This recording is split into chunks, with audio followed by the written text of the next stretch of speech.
Hey, welcome to 10X Your Team with Cam and Otis. And man, getting back into it. Crap, what did we take? 2 weeks off?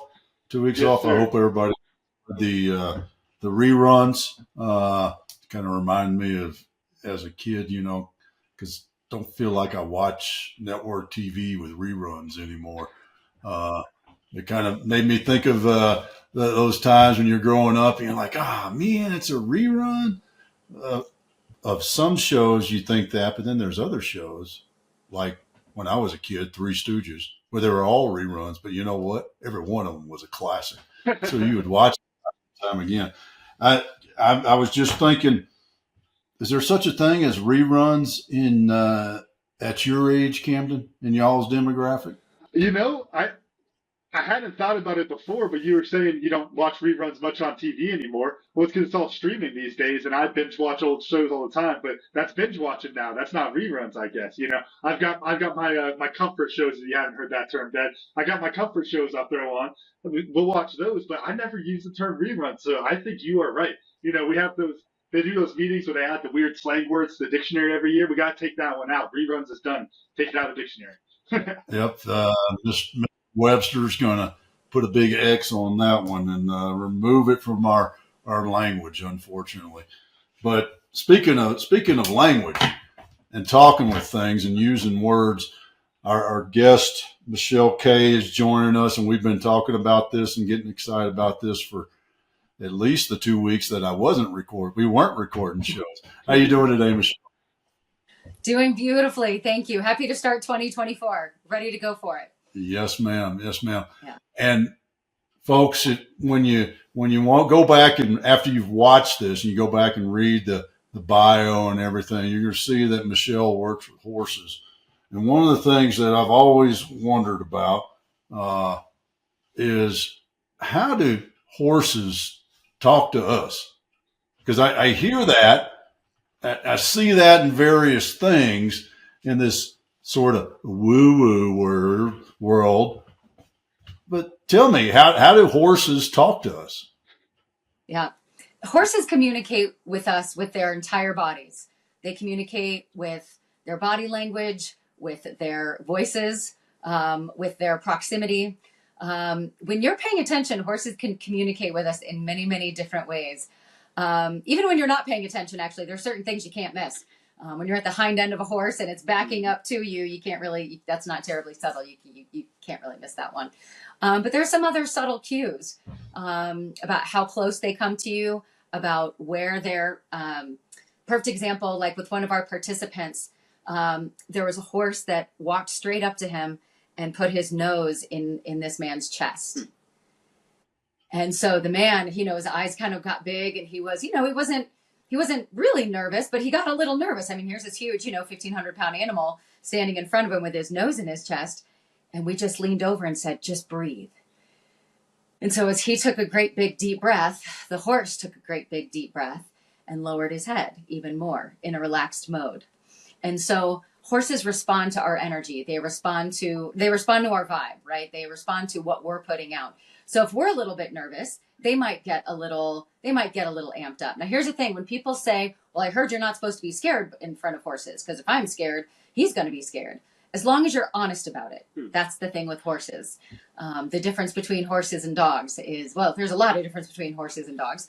But that's one of them, is with a horse, if you can just be honest and say, hey, horse, you're a little bigger than I thought you would be. Like, I'm a little bit nervous. My heart's kind of, beating in my chest. My hands are a little bit sweaty. The horse will relax because you're being congruent. But if you're trying to, suck it up and be like, no, I'm cool. I'm fine. I got this. The horse is gonna let you know you're full of it, but he doesn't believe you. And so he will respond in a way that lets you know, yeah, I'm not buying what you're selling right now. So they communicate with us like they do with each other, with their ears, with their tail, with their bodies, with their feet. The way horses get other horses to move and show dominance is if they can get the other horse to move their feet. Like, hey, scoot over. This is my personal space. Beat it, pal. Yeah, those are a few of the ways. You know, Hopefully that doesn't sound woo. No, no, not very woo-woo at all. And actually, obviously, yes, horses are different than dogs. I'm glad you mentioned that, so I can also add that with this question that has to do with dogs. But, looking Yeah. at, just animals and their communication, one of the things that comes to mind is some of the stuff I've read and seen about, communicating within dogs and how I remember an interview with this dog psychologist, I think would be her official term. That sounds a little funny, but, I guess if you study dog psychology, that's what you'd be called. Right. But she was talking about how if you go watch dogs at a dog park, it doesn't look like they're talking or doing anything. You hear the barks, you hear these things, but there's so many really subtle, super tiny things that she had to record and watch back in slow motion in order to actually pick up on those things. Like those dogs didn't randomly decide to fight. There were all lots of little tiny cues that you can only see if you're watching in slow motion. One of the things that I would Mm-hmm. think would be true with horses is that you could get a little bit easier of those cues just because of the size. Like the subtle motions in a giant animal are a lot less sudden than they are in a very small dog. Could you talk a little bit about picking up on those subtleties?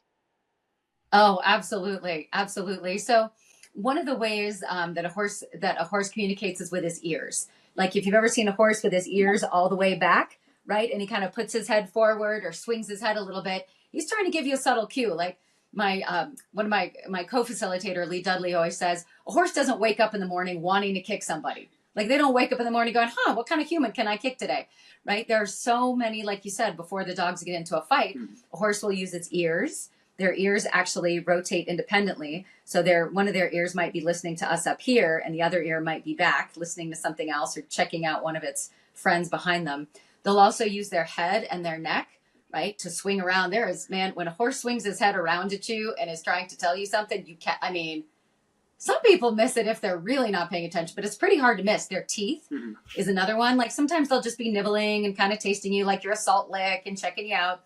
But when they start nipping, it's funny. People don't move their hand away sometimes. They're like, oh, is the horse biting me? Well, if its teeth are on you, chances are likely, he might be a little love nibble, but those teeth can hurt. Um, and, and then again, also proximity. When a horse wants to come, especially when they're at liberty. So meaning that there's no halter, there's no lead rope, there's no nothing on the horse, and the horse can move at liberty. It can come and go as it pleases.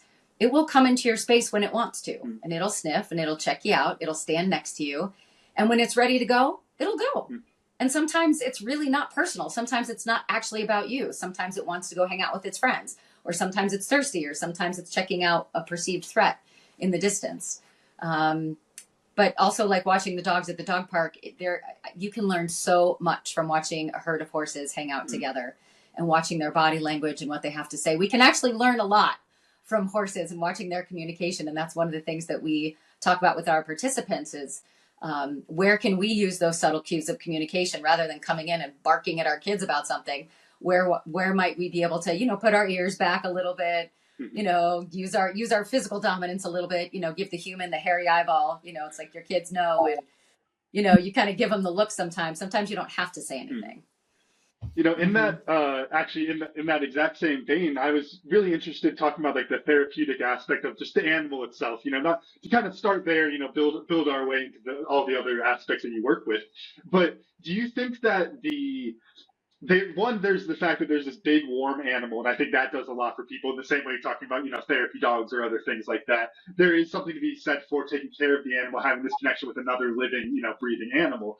But one of the other things that I think is really interesting about dogs in particular, and I could see the same kind of thing the way you're talking about horses, is there's this like advantage of the like simpler emotions. Like I can connect with my dog really easy because he's only got like 10 emotions. I don't have to spend that much energy thinking and trying to decipher these things. I can be the most socially awkward person ever. But Dad, Lukey.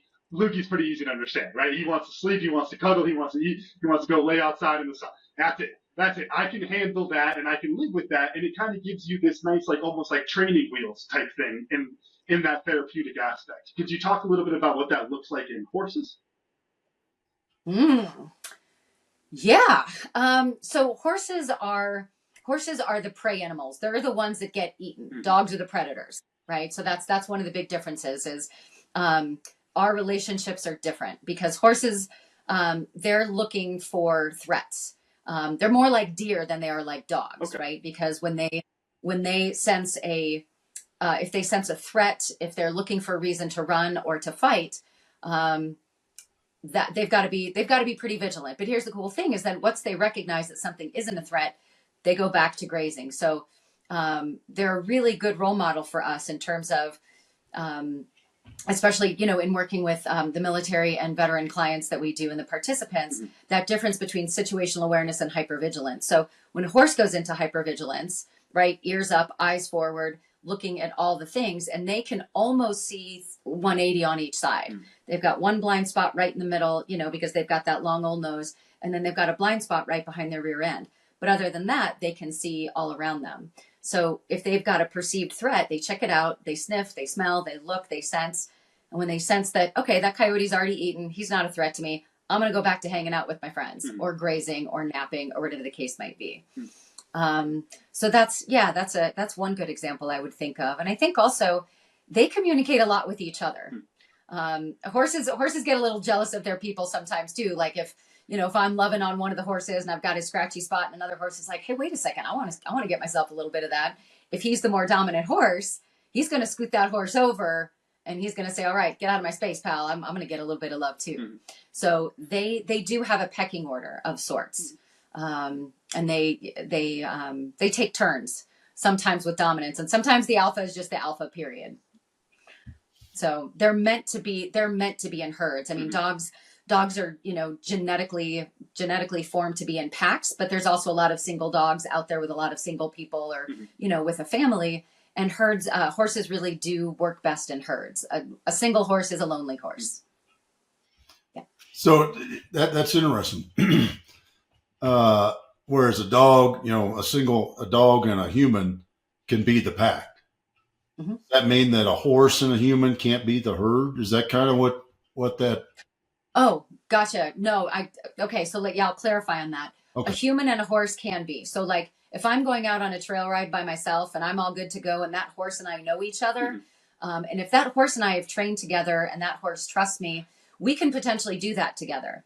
That being said, if a horse is herd sour or barn sour and they're too stressed out to leave their herd mates, that trail ride with just me and that horse could be pretty stressful because he could be trying to be like, hey, you're great and all, but I really miss my herd, because being away from their herd makes them unsafe because they're safer in their herd. So it really depends on your relationship with your horse, how you train him, how you work with him, what he's used to. Because if he's used to just being you and him out on the trail, no problem. But if it's a horse that gets stressed out by leaving their herd mates, it's a different situation. And this is a very broad question, but how does a horse heal a human? Yeah, see, deep breath. I told you it was going to be a broad question. I warned you. Yeah. It is a broad question. Because of course the answer is it's different for every horse and it's different for every human, depending on what's going on in the situation. I'll say for a lot of our participants, I'll just say, so for a few of our participants, they don't want to talk to a human being. They don't want to sit in front of a therapist and be asked, how does that make you feel? Right? I'm a therapist. I've asked that question before. I see the look on people's face, right? If it slips out of my mouth accidentally, I try to format in another way, but we all know that that's the question, right? Like punching you in the nose at how it makes me feel, right? With a horse, it's different because I'll give a perfect example. One of my ways into this work was with Vietnam veterans, who I love. I have a very special place in my heart for Vietnam veterans. And I had this one Vietnam veteran, and he was volunteering at a barn, loved it, loved the horses, but wasn't about to talk to anybody and certainly wasn't about to talk to his therapist at the VA. And so his wife brought him in. He wasn't taking his meds, getting really irascible in his early 70s. And she said, please see if you can get him to talk to you. I said, well, ma'am, with all due respect, I make no guarantees, but I'll do my darndest. And so, he comes and he kind of, crosses his arms and looks me up and down and says, I'm not talking to you. I said, all right, go take the horse for a walk. Kind of cocked his head. He's like, what? I said, yeah, just go take the horse for a walk. Kind of scowls at me and it was his favorite horse. That's the good news. So he takes Petra. She's this big, beautiful buckskin who everybody loved. I said, I'll see you in about 20 minutes. So he goes and he takes her for a walk and he's walking around. It's beautiful outside. We're not in an office. You got the fresh air. So you've already got nature therapy working for you. It's his favorite horse. They go for a walk for about, 20 minutes. And after a while, though, I see his head against hers, and I see her lower her head. And then he goes, and he puts his forehead on her. And I see him, I can see he's emotional, right? I can see he's emotional. He's kind of, wiping his face, and he's, he's taking some deep breaths, and her head is just getting lower and lower, and he's scratching her happy spot, and she is content. They're in the middle of a field, right? There's no reason she would have to be there with him. So after a while, they turn around, they come back, and he hands her back to me, and he says, "See you next week?" I said, "Yes, sir. See you next week." And so after about 2 or 3 sessions of that, he finally looked at me and he said, "You're not like the therapist at the VA, are you?" I said, "Well, no, sir." I said, "I'm not, but here's the thing." I said, "Please don't bash the VA. There's some very good therapists at the VA. They just have a protocol they have to follow. They have boxes they have to check. And out here in the field with the horses, we don't have those same boxes. And we don't have to check them. And they're not linear." And he kind of nodded his head. And he hadn't told his story to anyone in, 50 years, 40, 50 years. And so after a while, after we started, working with the horse and talking, and just even petting the horse while he was talking and letting some emotion go, he started telling his story, and he started talking. And just by spending more time with the horse, and then we would start to do activities, and he started to gain more confidence in actually doing some things with the horse, because he had always been with her and groomed her and picked her hooves and loved on her, but he started learning how to do some other things. And I don't know, maybe about 6 weeks later, his wife walks in. She goes, "I don't know what you're doing, but he's taking his meds." And I'm really grateful. So, it's kind of a long answer, but that's one example of, it's not a linear thing. It's a very relational thing. It's a very emotional thing. It's because ultimately it's not about telling one story. Ultimately, if one wants to, great. You can tell secrets to a horse and they're not going to tell them to anybody. They're the best at confidentiality. They've got HIPAA down. Right. And then with other people, just learning how to breathe deeply, because horses, if we're holding our breaths, a horse is like, "What's going on?" She's holding her breaths. Should I be nervous? If she's nervous, should I be nervous? And so sometimes a horse will just go, and we automatically take a breath with the horse, because it's a nonverbal cue. Just let it go. Just take a breath. And even by starting to breathe and starting to feel our feet on the ground and feeling that warmth of another sentient being next to us, we might start to relax a little bit, and we might start to trust a little bit. Because when people have lost trust for other human beings, sometimes the last thing they want to do is talk to another human being. But by God, they'll take a horse for a walk and go talk to him for a while. So is there a sense of this, and I'm kind of deep diving into this because I find it fascinating.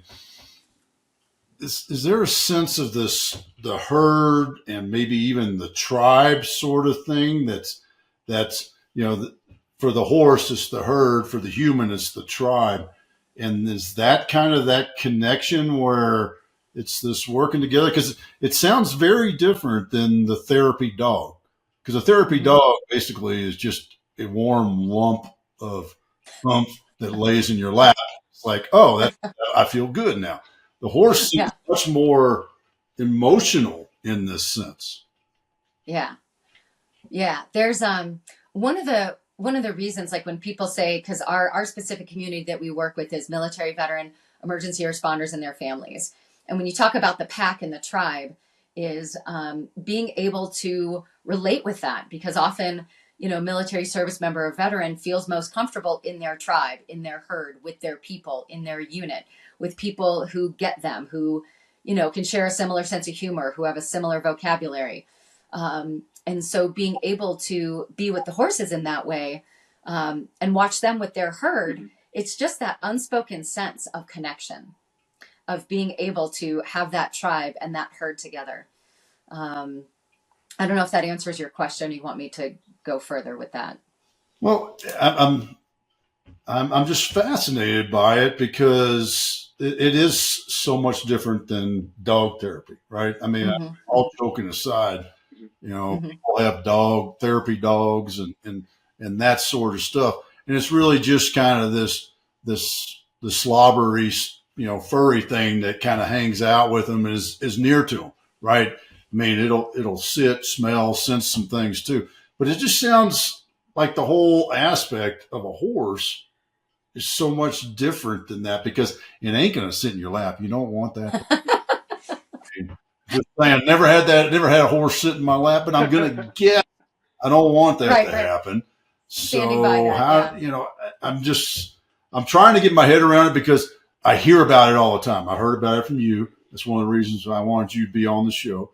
I've got another friend, Michael, friend of the show, Michael, and I didn't get in.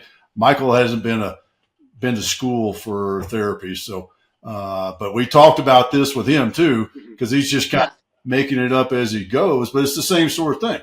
It's the whole horse thing, and And I'm just I just wanted curious. to, yeah, I think this might help get the question going a little bit too, also, because I kind of had actually a little list I was doing of like thinking of like the mechanisms at work when you talk about the horse therapy and why it can be so effective for people.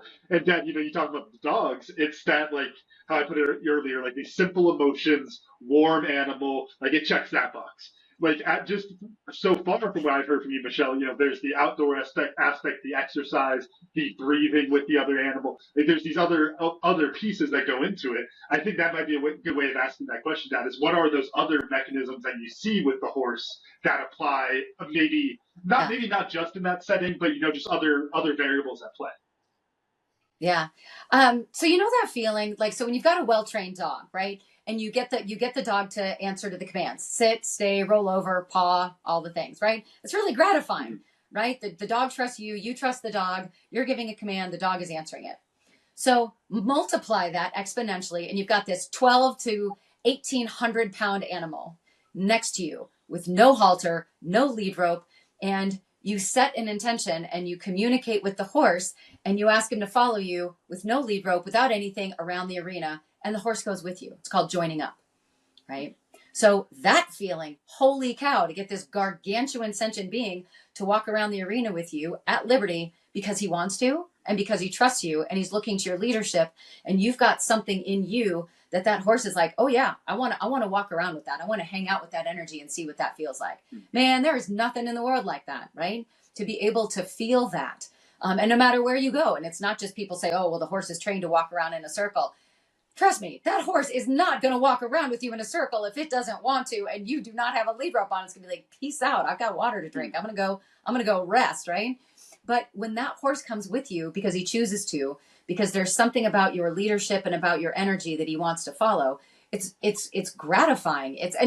So for people who are struggling with communication, who are struggling maybe with their spouses or with their children, and all of a sudden this horse is like, yeah, I'll come hang out with you. I like the idea of that. Right? And then you can teach that horse to walk forward with you, to walk backward with you, to go different places with you. And there's just something magical about that feeling because he's doing it out of choice. Because again, a dog, it's just different, right? A dog they're entrained in a different way. And it's a different feeling. I would say the other thing to that too is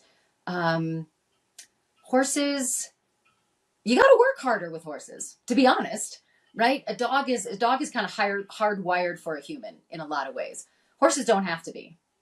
They can exist out, in the wilderness. They're just hardwired differently. And if we probably won't get in this today, but the Mustangs are a whole nother topic in that situation, right? When you talk about wild horses and earning the trust of a wild animal, that's a whole different level of therapy. I'll just say one more thing, and then I would love for you all to follow up. Is your friend who says, he's not a therapist and he's kind of just doing it as he goes along. You don't have to be. It's not about being a therapist, right? It's about being humble enough to learn about horses. Because man, being humbled by a horse is the most humbling thing on the planet. When a horse is like, I'm not feeling you and I'm going to let you know about it. Yeah, that's humbling. And so it's more about paying attention, learning about horse training, learning about horse behavior, horse language. And it's about paying attention to what's happening between the human and the horse. And so that can be a coach. That can be, that can be people of all different walks. You don't have to be a therapist to be able to be willing to pay attention and get humbled. I love the humbling aspect because I think that's one piece in all sorts of different contexts. You know, Dad, I think we talk about it a lot of like you got to get punched in the face. Like it's almost like this guy joke that we use a lot of times. Like, gosh, somebody needs to hit that guy in the face and take him down a couple of notches. But for a lot of people, that can do a lot of things for you, and I can totally see how just my experience on horses, how that could be a very humbling experience. Or Yeah. sorry, actually, I had a segue on that. Dad, did you have anything on this subject before I switch us over a little bit? Oh, go ahead. All right. So you mentioned, not having to have the therapy background for somebody like our friend Michael and, kind of learning it intuitively and helping people that way through that kind of outdoor therapy, ranch therapy type situation. But what I'm curious about is you applying the actual counseling to this. Because to me, there's Hmm. always this interesting disconnect sometimes in these areas where, Dad, you joked in your first question, like the woo woo. It's like, oh, it's just horses, they'll cure everything, and that's all of it. And then over here, there's like this hard science. And so connecting those is always a really fascinating area for me. I'd love to hear your thoughts about how you connect those, how you take the science and apply it back to the horses and vice versa, and all that interesting stuff. Yeah, no, absolutely. So, um, gosh, there's a couple different answers to that. They're trying to do a lot more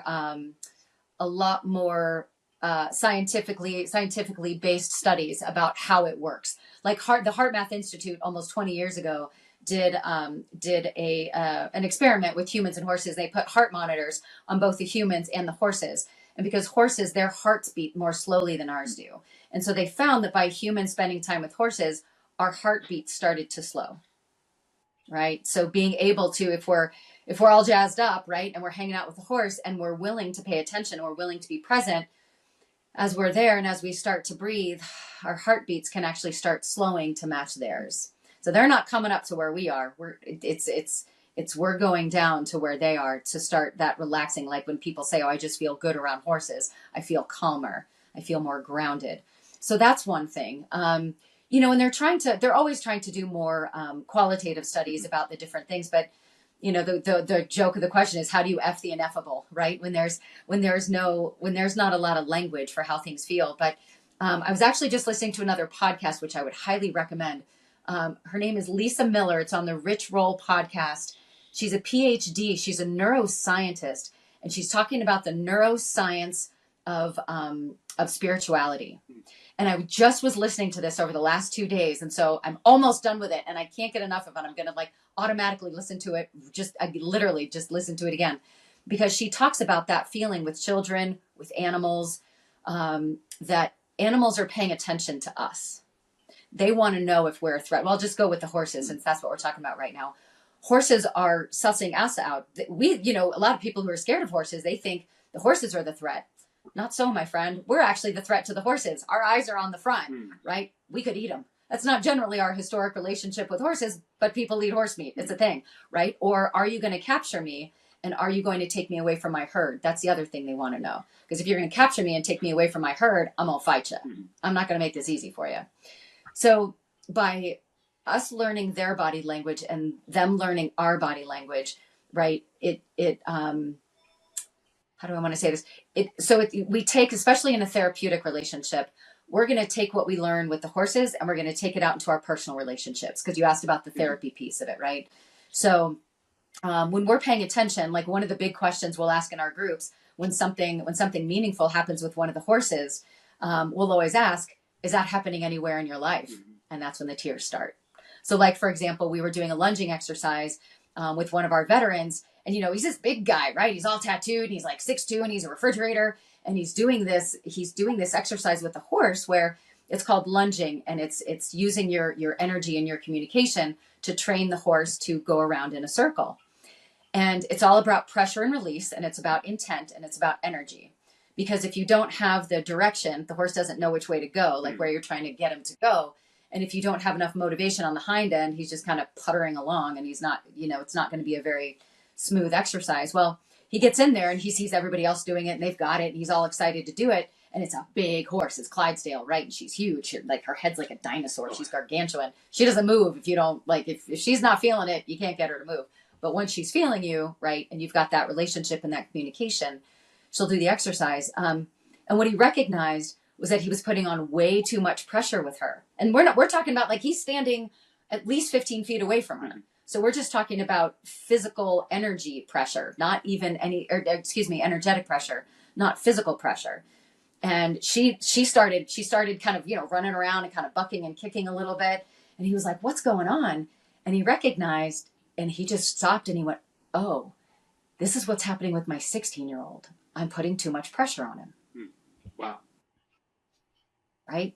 So these subtle things, and when we go, oh my gosh, where's this happening in our lives? Like, oh my gosh, he said, I'm too hard on my 16-year-old. There's places where I need to back it up a little bit because he's feeling that pressure. And so he's bucking and kicking and he's, saying choice words to his dad to let him know he needs to back off.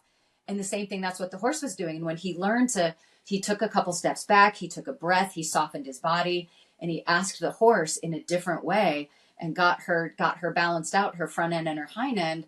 She did the exercise just fine.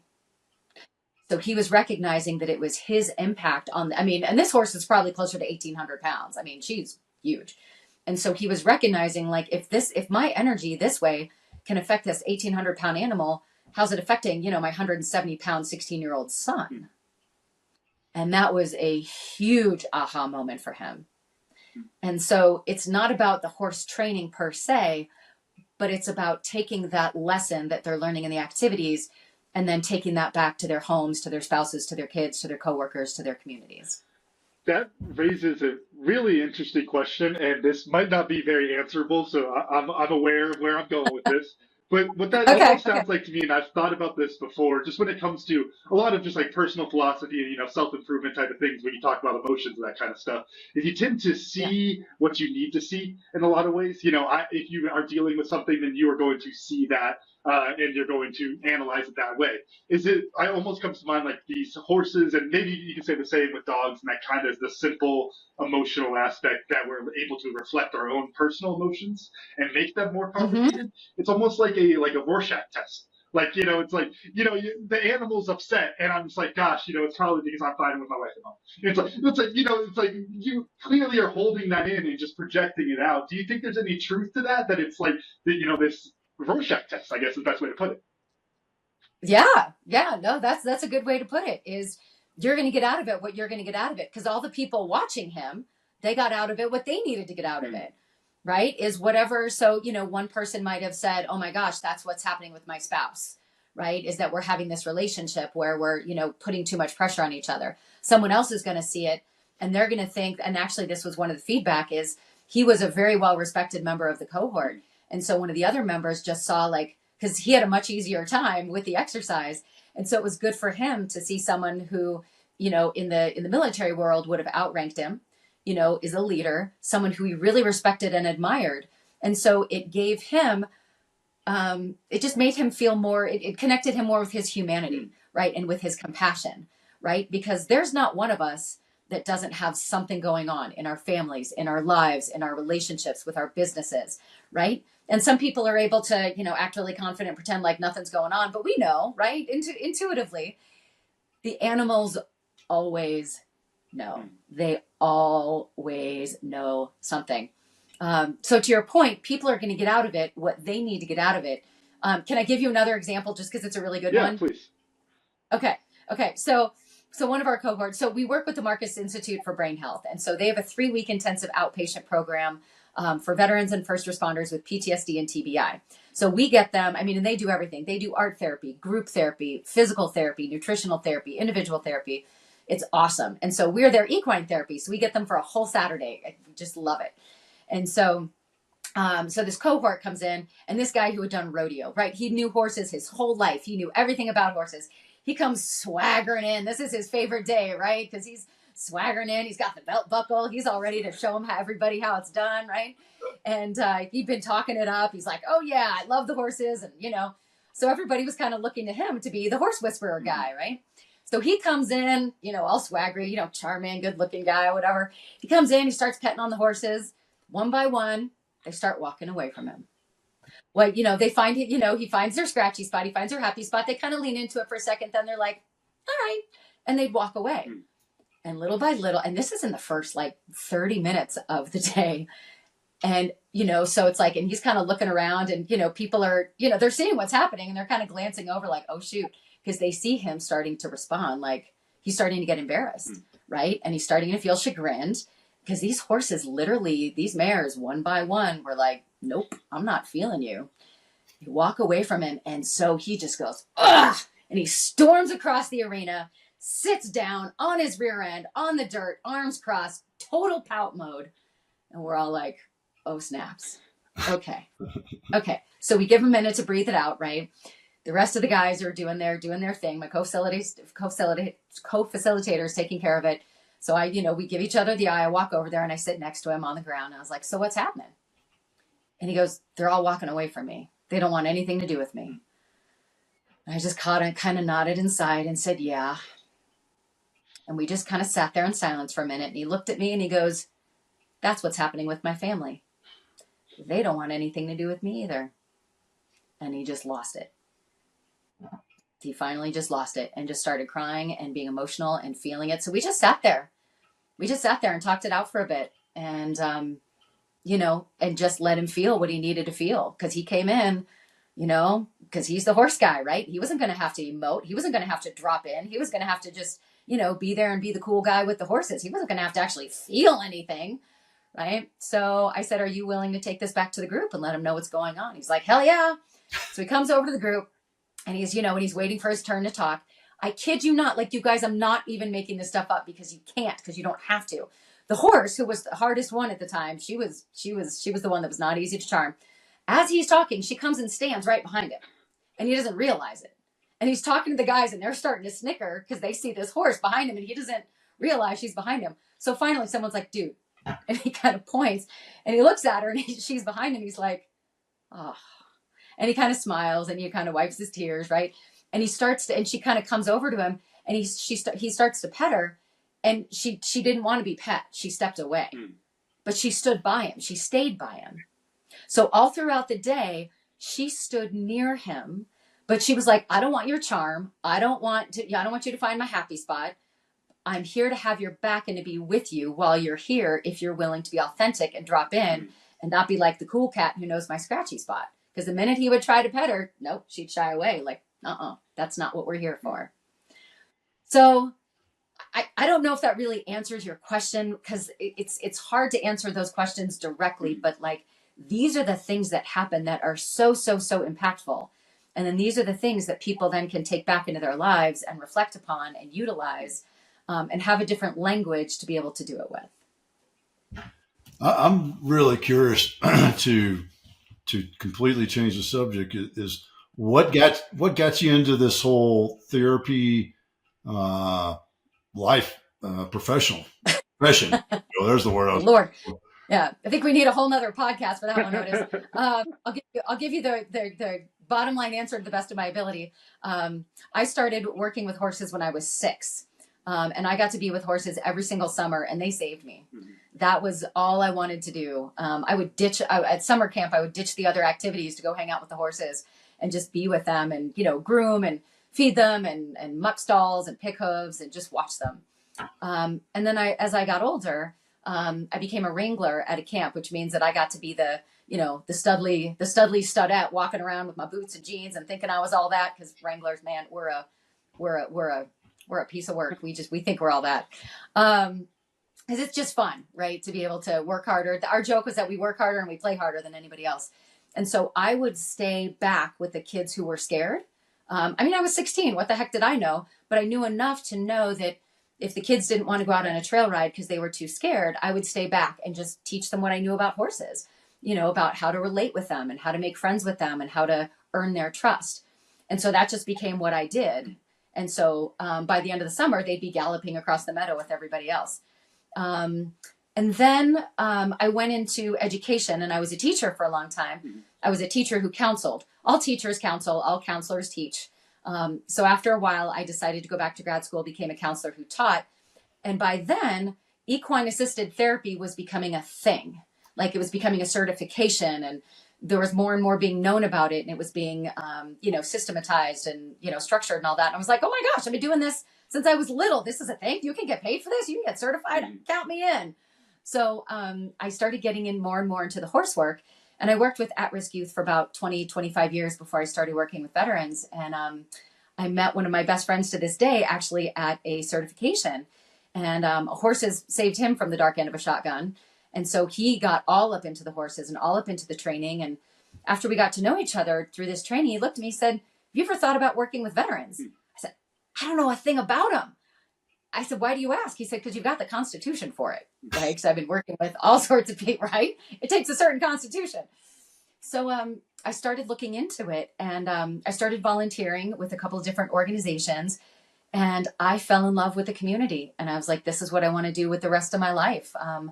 I did not have the honor of serving. So my honor is getting to serve those who did serve and those who do serve, and to serve their husbands and their wives and their kids and their parents and their siblings.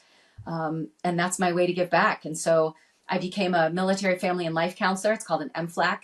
And I got to do that all over the United States and overseas. I worked for an organization called Project Sanctuary for about 12 years as one of their staff counselors. And I drank the Kool-Aid. I went all in. And then that's about as short as I can make that story. Excuse me. I'm really curious. You kind of mentioned there the like popularization of the equine assisted therapy and the systemizing of it. Could you talk a little bit your perspective on that? Because I think that's an area in a lot of these more, and I don't mean this term to be bad, so if it is, it's an accident. But like the more like fringe therapy type things that are popping up a lot. And as they become popular because they're helping more and more people, then it's like, just to put it into the joke of it almost, then it's like the big pharma Right. comes in, buys it up, and sells it out to everybody. What does that future look like with horses? Is it because it's a living animal? Is it protected from that kind of systemization? Or what does that growth, the future of that look like? Ooh, that's a great question, Cam. That is a whole nother thing. So, I'm sure Big Pharma will try to, bottle up the feeling, they already do, right? Try to bottle up the feeling of what it's like to be in nature and with animals and have that freedom. But, so there's a lot, actually, that question is a really complex one. And it's asked a lot in the industry, to be honest, because there's a few of the main kind of certifying programs, and they all take a little bit of a different bent about how they do things. There's a lot of talk about what do we call this, about what is the language. So there's one organization called EGALA, which stands for Equine Assisted Growth and Learning Activities. And that's called Equine Assisted Psychotherapy and Learning. So it's EAPEAL, Equine Assisted Psychotherapy, Equine Assisted Learning. There's another organization that I'm certified with called EGE, which is Equine Guided Education. There's another really reputable, really wonderful organization called the Herd Institute, and it's Human Equine Relational Dynamics. And so in some of them, and like if you're an LPC, so I'm an LPC, licensed professional counselor, I can do EAP, Equine Assisted Psychotherapy. I could become an Equine Facilitated Mental Health, EFMHL, Equine Facilitated Mental Health Facilitator. I don't know, I just got the acronym wrong. But with the Herd Institute, I know all the acronyms, right? And with EGE, you could be a coach, you could be a therapist, you could be a riding instructor, you could be, right? So there's also a relatively new program called Horses for Mental Health that's connected with another organization called Arches, which is all about narrative therapy. And it's about really getting into the questions. And again, you can be a mental health provider. You could also be a coach. You could also be a teacher. With hippotherapy, which is physical therapy on a horse, a lot of occupational therapists, speech language pathologists, that is amazing work because all the other ones are on the ground, but the hippotherapy is actually riding on the horse. And so if someone has an injury or if someone has a prosthetic or if someone's in a wheelchair and they're able to get on astride a horse and do therapeutic riding, the way the horse's hips move is the closest thing to the way our hips move. So we're sitting on our pelvic nerve, right? So the oxytocin's going through us. We're feeling great. And then we're doing cross brain things. So an OT and a PT, and a speech therapist can work really well together and doing right brain, left brain things while the horse is at a walk. So when you talk about, systematizing and structuring things, there's a lot of talk in the industry about that because we as an industry want to be taken seriously so that it's not considered foo-foo, so that it's not considered fringe, so that it's not considered like, oh, I'm going to pet a horse and feel better. Well, yes, you are, but there's a lot more to it, right? You Yahoo, just get in here and give it a try. We get that a lot, right? Oh, I'm going to pet a horse and feel better. Well, yes, but there's more to it.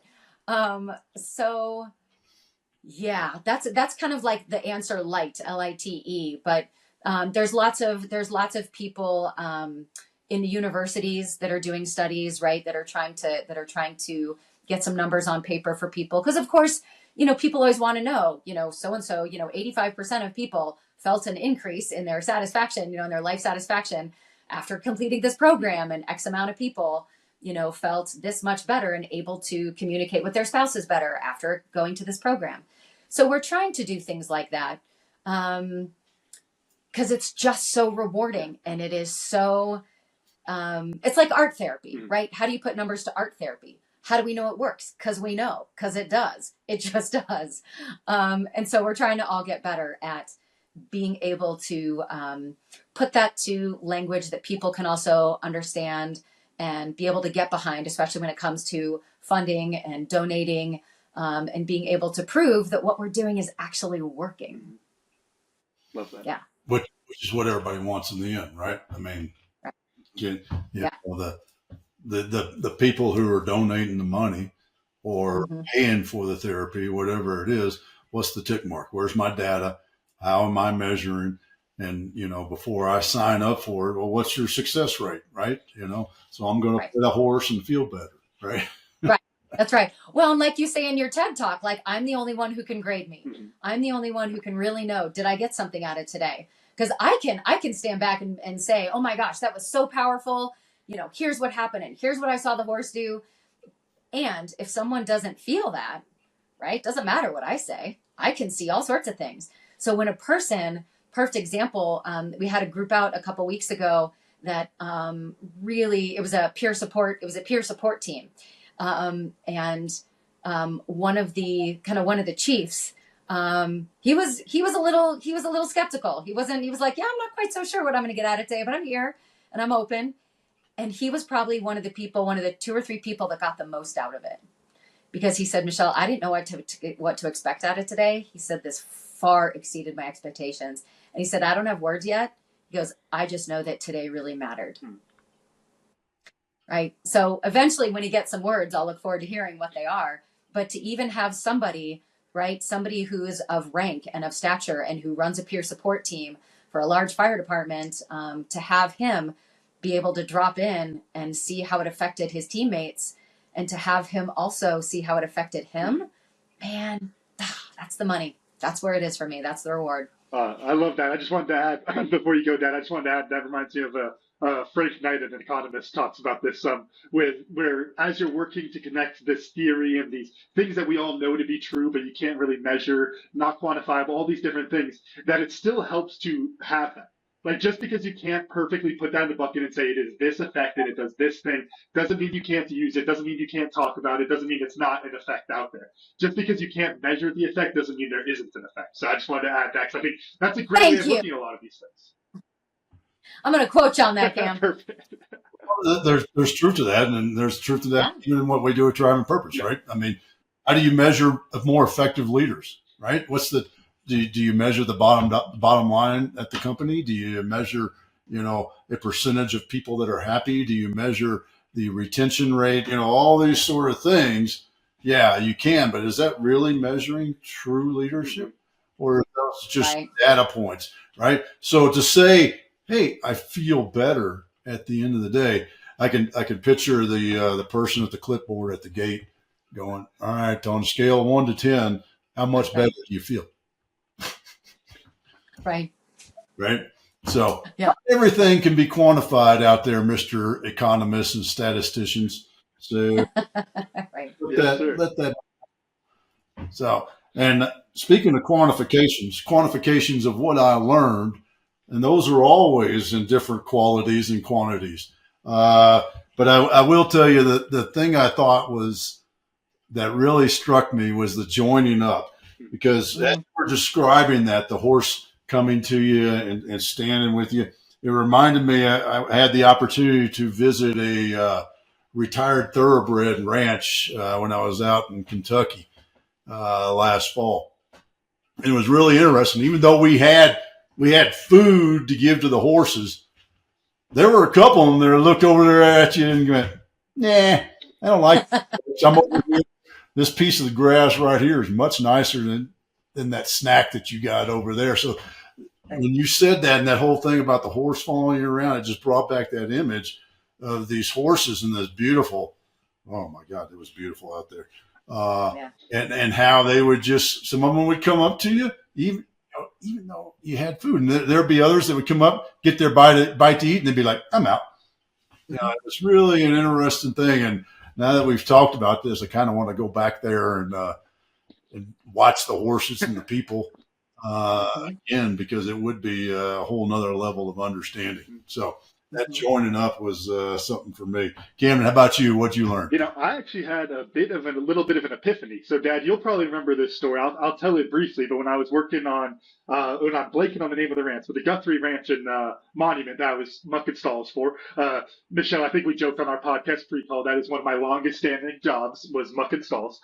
And there was a day where I had left the gate open. And there was this big old Clydesdale that they had to keep away from all the other horses because he'd always go and want to kick at him and all that kind of stuff. And he was running through that gate towards these other two horses. And I realized I'd left the gate open because I just moved the wheelbarrow through it. So I set the wheelbarrow down and I run and I met him basically at the gate. And he was going I don't know how fast he probably wasn't going full speed, but pretty darn fast as far as I was concerned. And I took off my hat and I started waving, whoa, and he stopped right there, stood for a second, and then turned and walked away. And I put him back in his pen. And I remember my boss was kind of joking because they had seen him. They was like, "You're decent at this. You got the stupid cowboy in you." Was their kind of joke. It was like, "You got that enough stupid cowboy, but please don't do that again. I'd rather they kick the horse than they kick you." And it's just interesting, Michelle, hearing you talk about the way that horses perceive people and emotions. It wasn't necessarily the stupid cowboy. If I stood in front of him, there might have been a little bit of I've been around him for several months, and you called it leadership, call it whatever you want to put. There was something there that made him choose not to kick me in the face. So a little bit less luck, maybe a little bit more, I don't know, aptitude at the job or something, or maybe it was stupid cowboy. I don't know, but that just is an interesting perspective to that story, I guess. Yeah. Oh my gosh. Oh yeah. There's nothing like that feeling of a horse running at you at full speed. You're like, whoa. I still feel it right now. Yeah. No, I'm glad you had that epiphany, right? Because there is some respect, there is some leadership. They are, that is an earned relationship right there that you had, stupid cowboy or not, right? You earned that. You earned not being kicked in the head on that. There we go. I'll take it. Michelle, how about you? What'd you learn? Yeah. Well, I think I learned two things. I think one of them is, Cam, when you just talked about The Economist, right? With that quote of just because you can't measure it, just because you can't put a number to it or a word to it or a definition to it, doesn't mean it's not meaningful. And we talk about that all the time, but hearing an economist say that was big for me, right? Because they're usually the bottom line, give me the numbers, show me the money kind of guys. So being able to hear that from someone in that industry is very impactful for me. I would say the other thing too is I really enjoyed and appreciated the questions that the two of you asked.